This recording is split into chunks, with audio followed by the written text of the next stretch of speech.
बिलासपुर नाम का एक गांव था। वहां के ज्यादातर ग्रामीण अपनी आजीविका के लिए बकरियां पालते थे।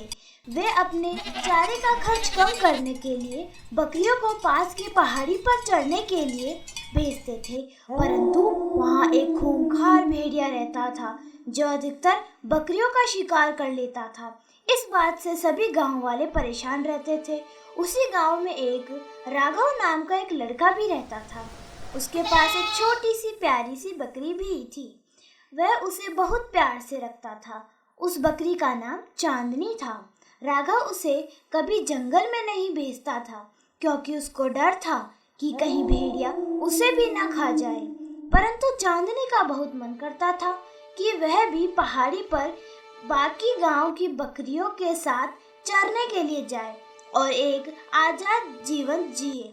एक दिन जब बकरियों का झुंड पहाड़ी की तरफ जा रहा था, तो मौका देखकर चांदनी भी उसके साथ पहाड़ी की तरफ भाग गई। वहां उसने पूरे दिन खूब मस्ती की। शाम को सभी बकरियां वापस गांव की तरफ आ गई, परंतु चांदनी का वापस आने का मन नहीं था। तभी उसे झाड़ियों से कुछ आवाज आती सुनाई दी। चांदनी ने देखा तो वहां वही खूंखार भेड़िया बैठा था। चांदनी उसे देखकर डर गई। तभी भेड़िया बोला, अरे वाह, आज सुबह से मैंने कुछ भी नहीं खाया है। बहुत जोर से भूख लगी है। चलो अब मैं इसे ही खा लेता हूँ। चांदनी को लगा कि अब वह मरने ही वाली है।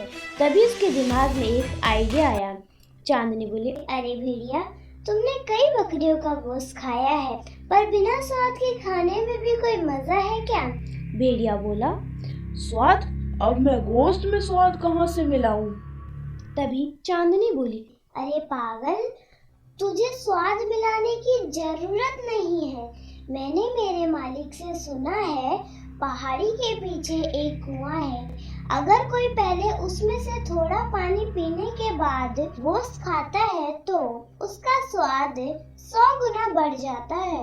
भेड़िया बोला, अगर ऐसी बात है तो तू यहाँ से भागना मत, मैं अभी आया। ऐसा कहकर भेड़िया वहां से पहाड़ी की दूसरी तरफ भागा। वहां उसे एक कुआं दिखाई दिया, लेकिन उसमें पानी बहुत नीचे था। जल्दबाजी में भेड़िया कुएं में झुका और पैर फिसलने के कारण वह कुएं में गिर गया और मर गया। और इस प्रकार सभी बकरियों और गांव वालों को भेड़िए से छुटकारा मिल गया।